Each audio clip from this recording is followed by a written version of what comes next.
सिर्फ गांधी ही नहीं जिंदा, गांधी को मारने वाला जिसे कुछ दिनों में फांसी हो गई थी वो भी जिंदा है।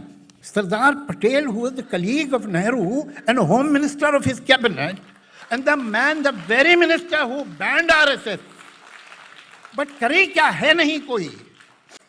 I must tell you, English is not my first language. I speak English. I can even think in English, but I can't feel in English. So please allow me to speak. I can write prose and I can't write poetry in English. So allow me to speak in my mother tongue, which is Hindustani, Hindi, Urdu.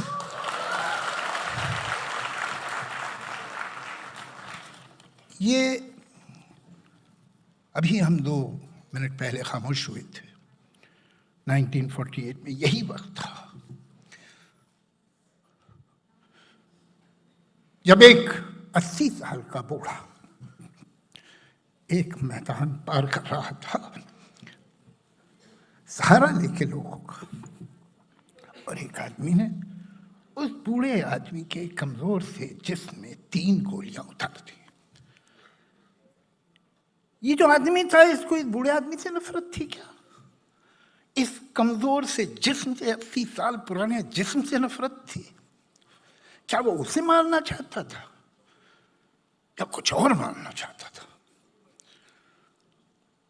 वो जिस्म को नहीं मारना चाहता था, वो उस ख्याल को, वो उस सोच को, वो उस ख्वाब को, उस उम्मीद को मारना चाहता था जिसका नाम गांधी था।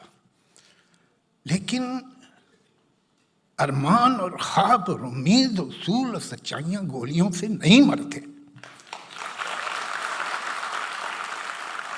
तो गांधी जिंदा है, और ये बात मुझसे आपसे ज्यादा उन लोगों को पता है जिन्हें गांधी से नफरत है। उनकी हिम्मत नहीं होती।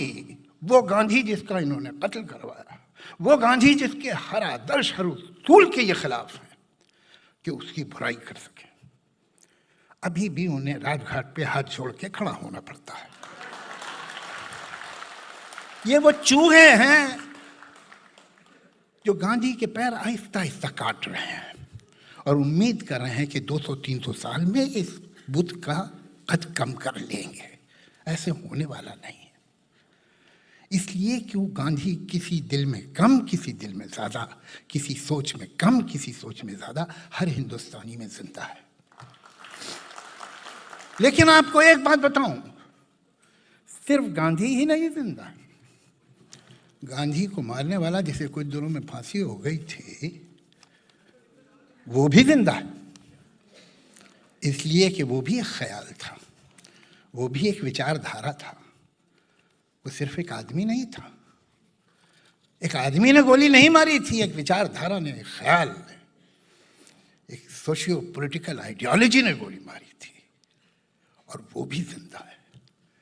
आज भी हिंदुस्तान की हर गांव में, हर गली में, हर शहर में, हर सड़क पर कहीं एक गांधी चल रहा है, कहीं एक गोडसे गन लिए खड़ा है।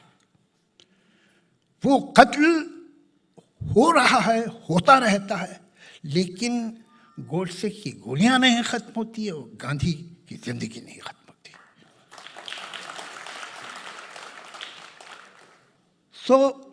हमको उस दिन तो नहीं बचा पाए थे 48 में आप, लेकिन अब गांधी को बचाना है, इसलिए कि कातिल तो अब भी लगा हुआ है। ये कातिल वो आइडियोलॉजी है जो गांधी के खिलाफ थी, और वो ताकतवर होती जा रही है और है मौजूद। आपको उससे लड़ना है। इन लोगों का गुस्सा क्या है, इनकी शिकायत क्या है, इन्हें गांधी से क्या चिढ़ थी और नेहरू से क्या चिढ़ है, और पूरे जो सेकुलर लोग हैं या जो लेफ्टिस्ट या मिडिल ऑफ द रोड हैं उनसे क्या नफरत है इन्हें, उन्होंने इनका क्या बिगाड़ा है। किस्सा ये है कि अगर आप देखें तो हिंदुस्तान की आज़ादी की जंग से इनका कोई ताल्लुक ही नहीं रहा।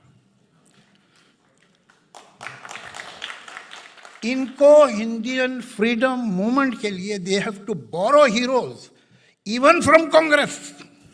Sardar Patel, who was the colleague of Nehru and home minister of his cabinet, and the very minister who banned RSS. But करे क्या है नहीं कोई.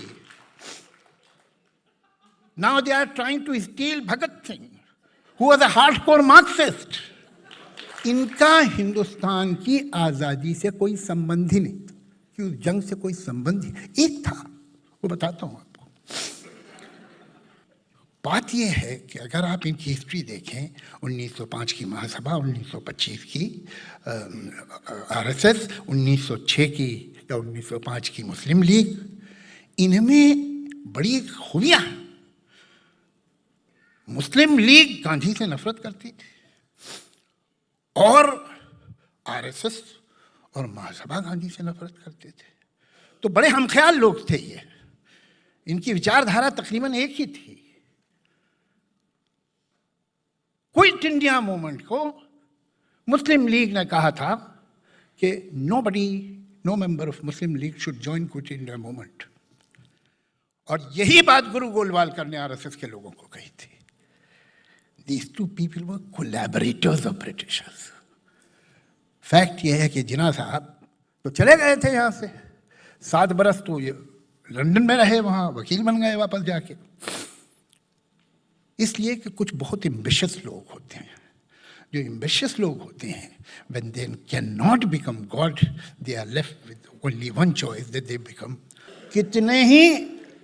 तो ये 7 बरस में ये वो आदमी था कि जिसको खिलाफत मूवमेंट बर्दाश्त नहीं था और कहता था कि ये क्या चक्कर, ये रिलीजियोसिटी आप कैसे ला रहे हैं और ये हमारा क्या ताल्लुक़ है टर्की के सुल्तान से. वो आदमी 7 बरस बाद जब पलटता है तो इस रूप में पलटता है जिसमें हम उसे जानते हैं.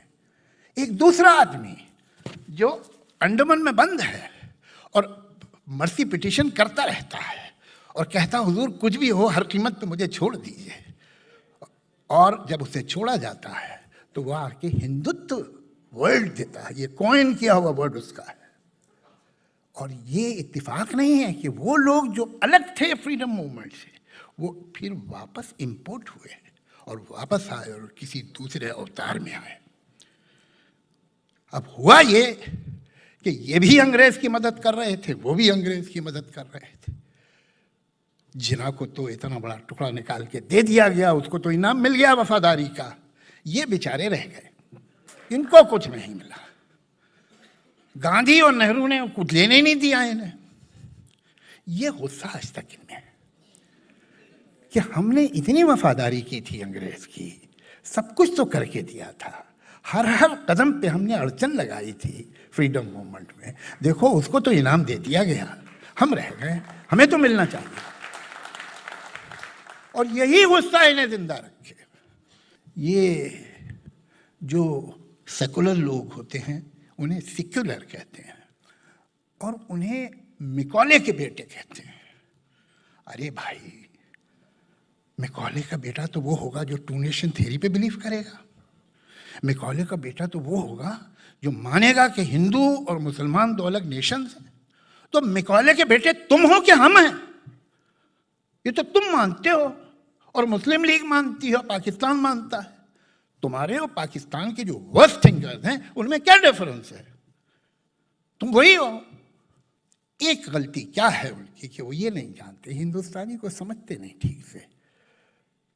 हिंदुस्तान का हर आदमी, वो डॉक्टर है, इंजीनियर है, जज है, आर्मी ऑफिसर है, जो है अगर आप उसकी पीढ़ियों को पीछे जाके देखेंगे तो वो किसान की औलाद है. हम सब के सब किसानों की औलाद हैं.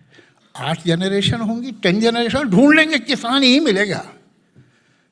किसान एक्सट्रीमिस्ट नहीं होता, उसका टेम्परामेंट ही नहीं है. ये ज़रूर है कि शरीफ आदमी कभी कभी अपनी शराफत से बोर होता है कि भाई मैं कब तक ऐसे ही रहूं, तो थोड़ी देर को बहकता भी है, लेकिन वो फिर आ जाता है वापस. अभी 2-3 दिन पहले एक मुस्लिम इलाके में एक फंक्शन हुआ था, तो हमारे मुसलमान भाई शिकायतें करते रहते हैं बहुत. तो खड़े हो गए, साहब देखिए आजकल ऐसा हो रहा है, वैसा हो रहा है, और ये चेंज किया जा रहा है, वो चेंज किया जा रहा है. मैंने कहा भाई देखो, तुम फिक्र मत करो, इस मुल्क पे औरंगजेब ने 50 साल हुकूमत की है. तो इस मुल्क का क्या बिगाड़ लिया जो ये 5 साल में बिगाड़ लेंगे?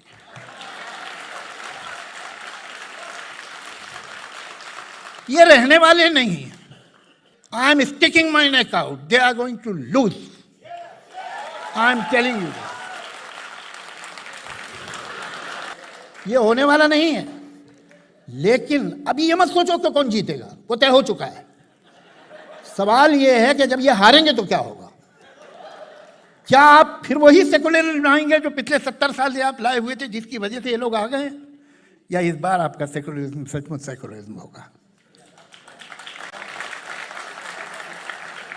माफ कीजिएगा, हम दूसरे के ऐप देखते हैं, अपनी गलतियां भी देखनी चाहिए हमको। हम तो सेकुलर थे, और जो सो कॉल्ड सेकुलर पार्टीज हैं उनकी हुकूमतें थी इतने बरसों हर जगह। 1950 से लेकर till today so many changes have come. A Muslim Hindu Code Bill came, and after that constantly till 2005 there were improvements, changes, amendments in Hindu personal law, which is called Hindu Code Bill. What is so sacrosanct about Muslim personal law? हम तो secular हैं, और they should be equal for us. Why you did not touch it? Why it has taken such a long time and such an ugly way of stopping triple talaq? Why? This is secularism. You try this secularism again, Modi will come again. You want to stop them? अभी तो जा रहे हैं. No thanks to you. अपने कामों से जा रहे हैं. But these forces can come back with great vengeance if you continue with this lame, false, fake secularism which you had for so many years. Now let's get up. If we want to give tribute to the man who gave his life for secularism, then let's be really secular. Let's not pretend that we are secular. Some people may not like it. इस मामले में हमारे leftist दोस्त भी बड़े sensitive होते हैं. But there is something, there has been something like minority appeasement. Cut it. Stop it. Justice for all. हमारे यहाँ जो corruption है, justice के system में, police system में, that has to be stopped. But for that, the leaders have to have clean conscience. When they will have clean conscience, they will have the courage to tell that this you can't do. आप RSS को या बायस police को सिर्फ तब रोक सकते हैं जब आप मुल्ला को बता दें कि तुम ऐसी बकवास नहीं करना. उसके बिना नहीं रोक पाएंगे आप. ये नहीं चलेगा. अब आपको इन्हीं लोगों ने मौका दिया है दोबारा. सेकुलर फोर्सेस और the middle of the road forces are going to come in power. There is no doubt about it. कोई डिस्कशन ही नहीं है उसमें. They are going to lose. There is no discussion about it. But this is your last chance. Either you really show a dynamic, positive secularism, or you will lose for a few hundred years. Thank you.